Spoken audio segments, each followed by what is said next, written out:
माँ के आंसू। राधा बहन का इकलौता बेटा अमेरिका में रहता था।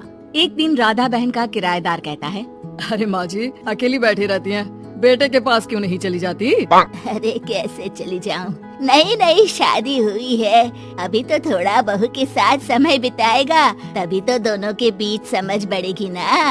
अरे कैसी बात कर रही हैं माँ जी, समझ बढ़ाने के लिए 5 साल काफी होते हैं। 5 साल की शादी को कोई नई शादी नहीं कहता। हाँ वो तो है, आया था पिछले साल उसका फोन, पूछ रहा था कैसी हो, पर अब तो काफी साल हो गए, कोई फोन भी नहीं आता। तभी फोन की बेल बजती है। लो 100 साल की उम्र है, आ गया मेरे मयंक का फोन। अच्छा कैसे पता कि ये फोन उसी का है? अरे कैसे पता नहीं चलेगा, माँ हूँ मैं। अरे रहने दो माँ जी, 1 साल से जिसका फोन नहीं आएगा वो अब क्या करेगा? होता भी वही है, फोन पर मयंक है। कैसी हो माँ? अरे बेटा तेरी आवाज सुन ली, अब तो मौत भी क्यों ना आ जाए, बहुत याद आती है बेटा। माँ मैं वो ऑफिस में था। अच्छा माँ वो रीना बोल रही थी कि तुम अकेली रहती हो इंडिया में, वो ठीक नहीं है। अब बुजुर्ग भी तो हो रही हो, अकेले पकाना खिलाना, वो चाह रही है कि अब तुम यहीं आ जाओ, हम लोग साथ रहते हैं ना। राधा बहन की आंख से पानी गिरने लगता है, वो कुछ नहीं बोल पाती।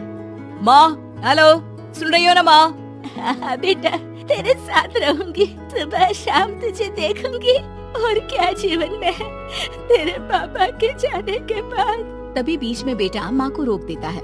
हाँ हाँ ठीक है माँ, तो मैं आता हूँ अगले हफ्ते तुम्हें लेने के लिए। राधा बहन को तो मानो बुढ़ापे में किसी ने पंख दे दिए हो, उड़ी जा रही थी पूरे मोहल्ले में। अरे वो मयंक आ रहा है, अब तो अमेरिका जा रही हूँ मैं, वहीं रहूंगी। अच्छा है मौसी, आपका जीवन देखकर तो मुझे भी रोना आ जाता था। कोई बात नहीं मौसी, देर से ही सही सब अच्छा होने वाला है अब। राधा बहन दौड़ दौड़ कर सामान ला रही थी।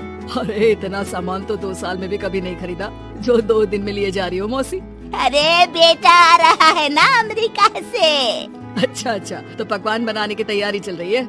हाँ बिल्कुल, उसको बेसन के लड्डू बहुत पसंद है। रात भर भूनना तलना ये सब प्रोग्राम चलता रहता है राधा बहन के घर में। और फिर वो दिन भी आ जाता है जब बेटा घर आता है। कौन? माँ मैं मयंक, ये घर का क्या हाल बना रखा है, न सफाई न धुलाई, कैसा लग रहा है ये घर? घर तो ऐसा ही था बेटा, हमेशा से, बस तू थोड़ा कमजोर लग रहा है। क्या हुआ बेटा? ये कमजोर नहीं फिट होता है माँ। वैसे और बता क्या हाल है तेरे? बेटे के मुंह से हाल पूछने का अंदाज भले ही फॉर्मेलिटी वाला हो, लेकिन राधा बहन की आंख फिर भर आती है। अरे यार ये तुम्हारी हर बात पर रोने की आदत न जाने कब जाकर खत्म होगी। सही कहती है रीना तुम्हारे लिए। रीना बहू क्या कहती है मेरे लिए? यही के बस यही एक आदत है तुम्हारी माँ की, इमोशनल ब्लैकमेल। अरे यार अब इसमें रोने की क्या बात है? ना कुछ नहीं, बहुत दिन बाद तो घर आया ना तो क्या रोएगी? हाँ क्यों? अच्छा ये ले, तेरे लिए रात भर बैठकर ये बेसन के लड्डू बनाए हैं, और ये अचार तुझे बहुत पसंद है ना? पसंद है नहीं माँ, पसंद थे। अब तो फिटनेस के लिए ये सारी फालतू चीजें मैं खाता भी नहीं हूँ। ये फालतू चीजें खाकर ही तो तू बड़ा हुआ है बेटा। अब रहने दे माँ, क्या क्या खिलाकर बड़ा किया है, मुंह मत खुलवा। कौन देशी घी में शक्कर डालकर पराठे के साथ खाता है? वो तो तुझे पसंद थे ना बेटा, तभी तो बनाती थी, नहीं बनाती थी तो रोता था तू। अरे तो रोने देती ना माँ, अब सारी समस्या उसी खाने से है शरीर में। वो तो भला हो रीना का जो हेल्दी डाइट देकर सब मेंटेन कर रही है। राधा बहन बेटे की आने की खुशी में इतनी दीवानी थी कि उसे बेटे के बाद का अंदाज और लहजा समझ में नहीं आ रहा था। अच्छा रुक, पालक वाली दाल बना देती हूँ। रहने दे माँ, मैं होटल से ऑर्डर कर देता हूँ। इतने साल बाद होटल का खाना, माँ के खाने की याद नहीं आती थी। अरे माँ फिर इमोशनल डायलॉग, प्लीज माँ। अच्छा सुन, बहुत कम वक्त है हम लोगों के पास, जल्दी जल्दी सारी पैकिंग कर ले। और हाँ इस घर को बेचना होगा। कैसी बात कर रहा है, तेरे पापा और मैंने एक एक पाई जोड़कर इस मकान को बनाया था। हाँ पर तू जा रही है ना, फिर कौन मेंटेन करेगा? कैसे क्या होगा माँ, मैं तो अब इंडिया आऊंगा भी नहीं। बेटा तो सो जाता है, लेकिन माँ घर का एक एक कोना घूम घूम कर देखती है।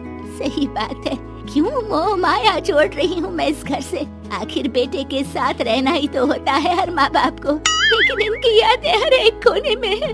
खैर औने पौने दामों में घर को बेच बेटा और माँ एयरपोर्ट के लिए रवाना हो जाते हैं। माँ यहीं बैठ, मैं अभी आया। नहीं बेटा, मैं साथ रहूंगी, पहली दफा आ रही हूँ ना। अरे माँ टिकट, बोर्डिंग, सामान, चेक इन, 10 काम है, करके आ रहा हूँ ना। ठीक है, जल्दी आ जाना, यहाँ घबराहट होती रहेगी। बेटा माँ को समझाकर चला जाता है। माँ बैठी रह जाती है लेकिन बेटा आता ही नहीं। एयरपोर्ट के लोग बताते हैं कि इस नाम का लड़का तो कब का अमेरिका की फ्लाइट लेकर उड़ चुका है। माँ किसी तरह अपने बीके हुए मकान में ही आ जाती है। मुझे कुछ दिन रहने दो, पता नहीं क्या हुआ, हो सकता है कोई मजबूरी हो बेटे की। नया मकान मालिक कहता है, अरे माँ जी, कमरा तो मैं आपको दे दूं, पर भाड़े का क्या? पति की पेंशन भी है भैया। ठीक है, आप आराम से रहिए, लेकिन एक बात बताइए, आप किसी रिश्तेदार के घर क्यों नहीं चली जाती? अरे कैसी बात कर रहे हैं आप, मेरा बेटा कभी भी आ सकता है। अगर मैं उसे यहाँ नहीं मिली तो